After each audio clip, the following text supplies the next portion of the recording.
Alain Nicole, ça fait plaisir de vous retrouver en plein soleil sur le circuit du Mans. Alors vous êtes déjà le vainqueur de la première Coupe de France Handicap, c'était en 2011 à Essay. Et vous êtes également président du groupe de travail Handicap à la FFSA. Alors comment se présente le week-end de championnat de France ici au Mans, avec une liste d'engagés qui est plutôt supérieure à celle de l'année dernière? Oui, tout d'abord on est très content d'être sur un meeting international. On a la météo qui est avec nous. Au niveau du nombre d'engagés, c'est vrai qu'on a augmenté par rapport à l'année dernière. On s'était fixé, nous, la barre symbolique des 20 pilotes. On est légèrement en dessous. Par contre, on est très content. On a un pilote étranger, un pilote hongrois qui est venu nous rejoindre. C'est un petit peu le but de faire des compétitions handicap sur les meetings internationaux pour donner une dimension internationale au handicap. J'aime bien toujours rappeler qu'en France, on est la seule ASN à organiser une compétition dédiée spécialement à des pilotes handicapés. Je remercie encore beaucoup la FFSA de nous donner l'occasion de nous exprimer, d'exprimer notre passion. Et je remercie aussi la CIK de nous avoir acceptés sur son meeting et qui nous a fait, comme d'habitude, accueillis avec enthousiasme et porte ouverte. Très bien. Qu'est-ce qui peut expliquer, il y a différents facteurs j'imagine, mais qu'est-ce qui peut expliquer que c'est compliqué pour un pilote handicap de venir sur une épreuve comme celle-ci?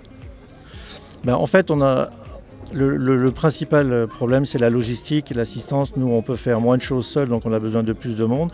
Et bon, pas spécialement sur une course, parce qu'on a toute l'assistance qu'il faut dans les mécanos. C'est plutôt pour l'entraînement, tout au long de la saison, où il faut une remorque, il faut de la place. Bon, le karting, c'est un sport qui prend un petit peu de place, comme ça, dans l'emploi du temps, mais aussi dans le garage. Donc c'est difficile. On rencontre le même problème que les valides, si je puis dire. Il y en a beaucoup de gens qui pratiquent en loisir, sur les pistes loisirs, en indoor ou en outdoor.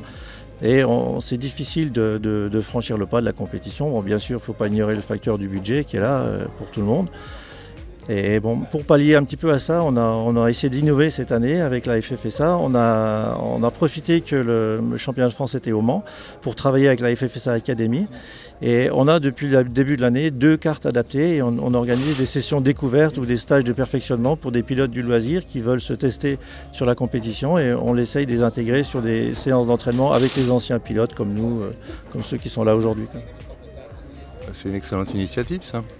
Bon, sinon pour vous n'avez pas participé à toutes les éditions, mais tout de même à bon nombre d'éditions de Coupe de France puis de Championnat de France. Alors comment vous envisagez la course de votre point de vue de pilote? Comme un vétéran.